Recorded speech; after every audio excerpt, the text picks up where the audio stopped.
Hi, and welcome to my Cozy Book Nook. I'm Molly, and today I thought I would share another one of my passions, which is teaching, and more specifically, it's teaching writing. Lately, I've been doing quite a bit of subbing at school, and most recently, I subbed for the third grade class. And I was hired specifically to teach a writing workshop for third graders. And this particular class is unlike most third grade classes. They had an amazing focus for long periods of time, and every single one of the students loved to write. So it was an absolute pleasure for me to go into the classroom. And I did two different units. The first unit I focused on one day, which was how to write a fractured fairy tale. And then the second unit I focused on a Friday, and that was how to write a mystery. So today's video, I'm going to just kind of review how I taught the workshop, and then I'll do another video on the mystery workshop at another time. So a fractured fairy tale, I mean, I know that all of you know what that is, but just to refresh your memory, a fractured fairy tale is a fairy tale that has been broken, or in other words, it's a fairy tale that's been changed. Or maybe in YA vernacular, it is a retelling of a fairy tale. And I start the unit by just asking students to take out a sheet of paper and to brainstorm all the different fairy tales they can think of. And you know, some students can create a list of about 10 or 12. Typically, they will start with their Disney favorite movie, and then they tend to write all the Disney movies. But that's okay. The point of the exercise is to just come up with as many different fairy tales as they can imagine. And then we share those fairy tales in class, and we make a master list, and we put it on the board. And invariably, Cinderella and Beauty and the Beast are always mentioned. And also very often the Three Little Pigs is mentioned. And that's the fairy tale that I focus on to teach the lesson. And so we quickly review the Three Little Pigs, and they learn terminology like what is the setting of the Three Little Pigs. And we learn that the setting is a forest, which is very often a setting for most fairy tales. They do happen in a forest. Because a forest can be dark and it can be murky, and things aren't always as they seem in a forest, and in dark places is where evil can hide in a forest. So we determined that the Three Little Pigs takes place somewhere near a forest because that's where wolves live. And then they learn other terminology like a protagonist. So the protagonist of a story is the main character, and they were able to tell me that the main character of the Three Little Pigs is in fact the title of the book. And then we talk about the antagonist, which is the character that is pitted against the main character. And so the antagonist of the book is the wolf. And then last but not least, you know, we talk about, how do we know that a fairy tale is a fairy tale? What are some real compelling signs that we're listening to a fairy tale? And students were able to tell me that, you know, well, a fairy tale always begins with once upon a time. And then I would follow that up with, and how does a fairy tale always end? And the answer, of course, is they lived happily ever after. And so that allows me to review a little bit about theme, and how the theme of the Three Little Pigs is that good triumphs over evil. So we have the basics of fairy tale and story structure on the board. They know that there's a setting, they know that there's characters, that the characters deal with a protagonist and an antagonist. We know that there is a conflict, we know that there is a resolution to that conflict, and we know that the resolution is going to be good triumphs over evil. And that is our fairy tale. And then what I do is I say, okay, now we're going to talk about a fractured fairy tale. So a fractured fairy tale is that something has been changed to make the fairy tale different. And the way I introduce that is by teaching with the true story of the Three Little Pigs. And if you have not read this story yourself, you absolutely must. It is fantastic. I think I enjoy listening to the story as much as the children do.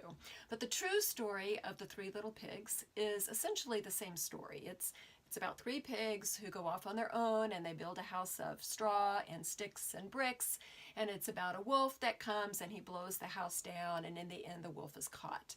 The difference with this one is that the story is told from the wolf's point of view. And so the wolf wasn't a big bad wolf. The wolf was just, he was wanting to make a cake for his dear sweet old granny, and he didn't have sugar to finish baking the cake. And so he went over to the first little pig's house just to borrow a cup of sugar. But doggone it, he had some allergies and a cold. And after he knocked on the door, he felt this sneeze coming on. And, you know, the sneeze just kept getting bigger and bigger and bigger. And next thing he knew it, the house had blown down and there was this dead pig. And, you know, he had to eat it because, you know, the pig was already dead. So anyway, you can kind of see where the story is going. He wasn't a big bad wolf. He was just, he unfortunately had a cold and he was just searching for a cup of sugar. And so when we finish reading this book, and we talk about what was changed in the book, I typically bring in a number of books from the library.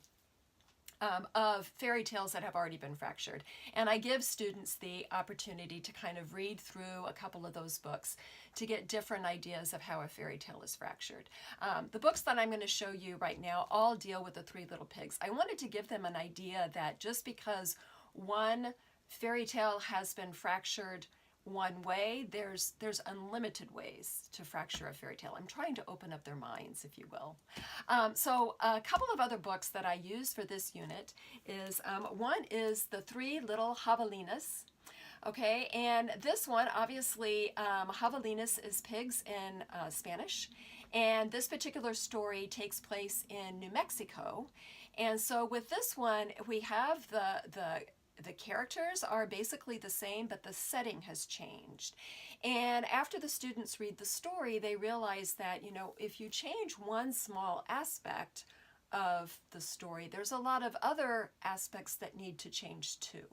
So since the story took place in New Mexico, we have javelinas, which is Mexican for pigs, instead of pigs, which is the American version. And instead of the big bad wolf, we have a big bad coyote. And instead of building houses of straw, sticks, and bricks, they build houses of, I can't remember, it's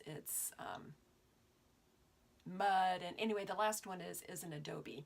So they've changed the vocabulary. And so what I did was I just wrote on the board all the different vocabulary changes that needed to be made just by changing the setting of the story. Another example of the Three Little Pigs is The Three Little Aliens and the Big Bad Robot. This one is appealing to students who maybe are a little bit reticent about reading, or by this point they've already read Three Little Pigs and they're tired. This one just takes the Three Little Pigs to a whole new level. It involves outer space, and obviously a lot of new vocabulary has to take place. And in fact, it almost, there's a vague resemblance to the Three Little Pigs, but it's different enough that it seems like a whole new story. And I like this one because I think it expands students' minds even further. And then the last one that I brought in was Little Red's Riding Hood.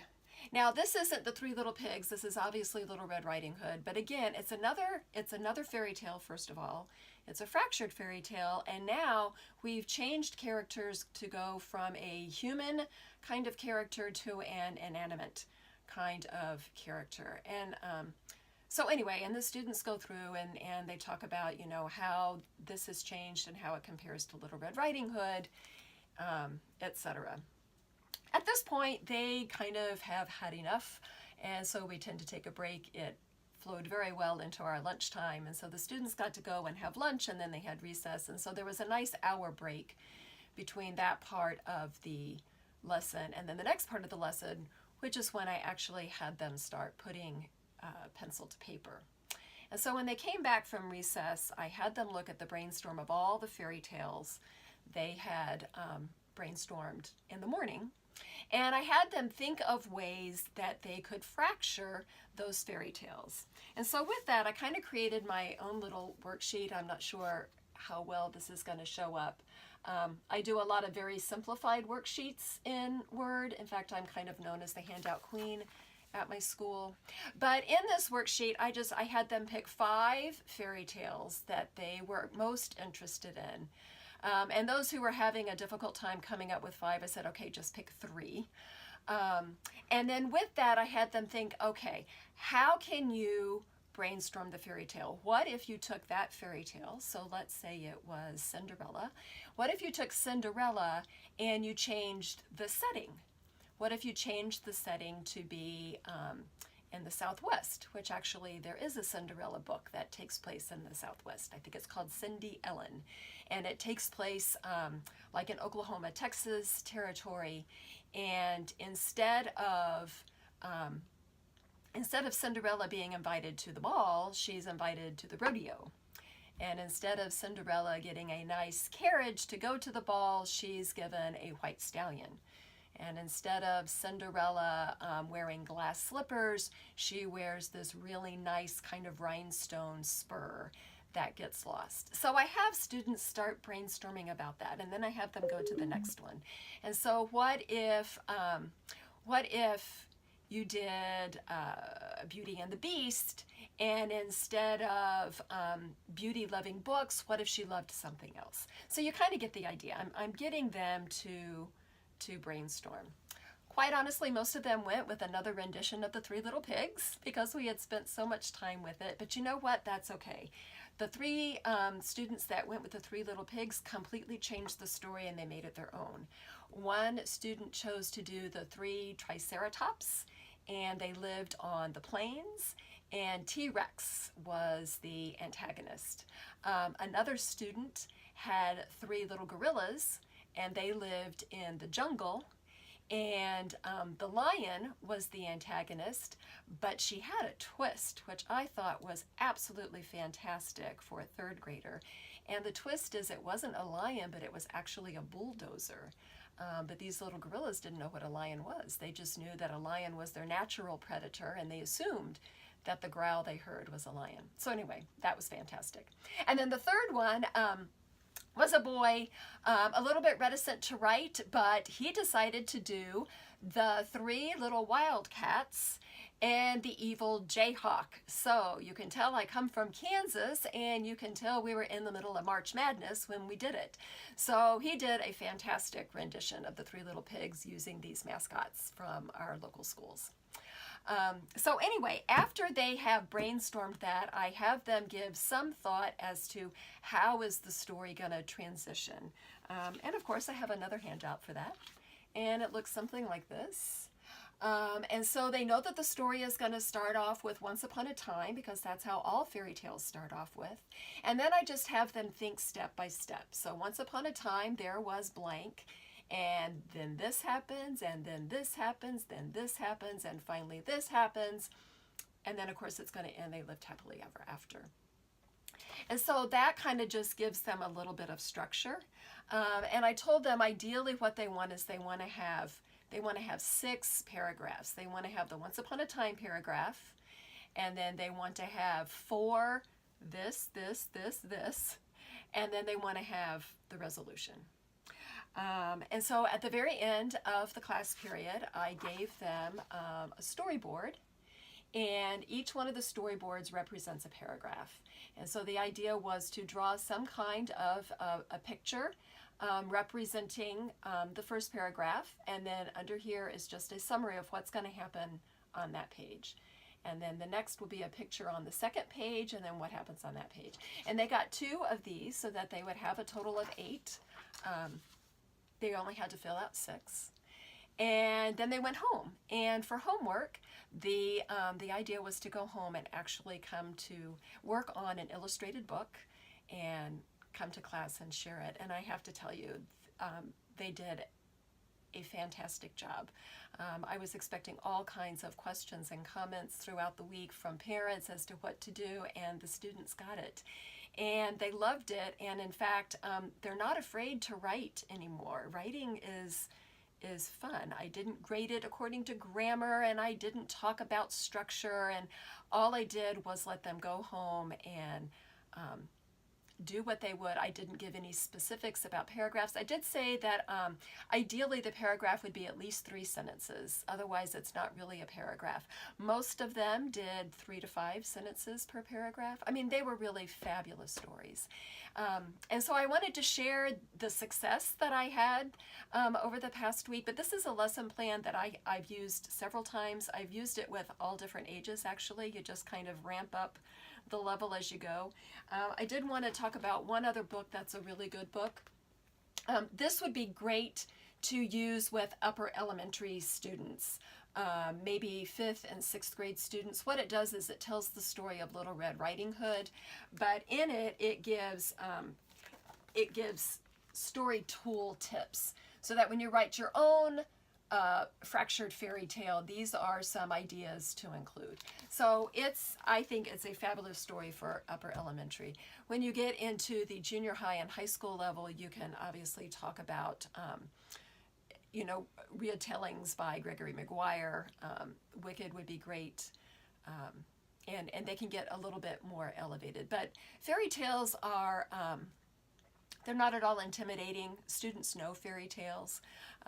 Some students, it's been a long time, especially high school students, since they've used that creative side of their brain. So it's kind of nice to start off with a known entity, and now they just have to use a little bit of creativity.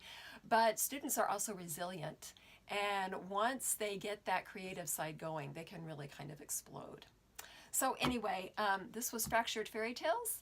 Thanks so much. If you try this in your own classroom, or if you happen to homeschool and you try this with your own students, I would love to hear how it works and maybe any adaptations you have made in the comments below.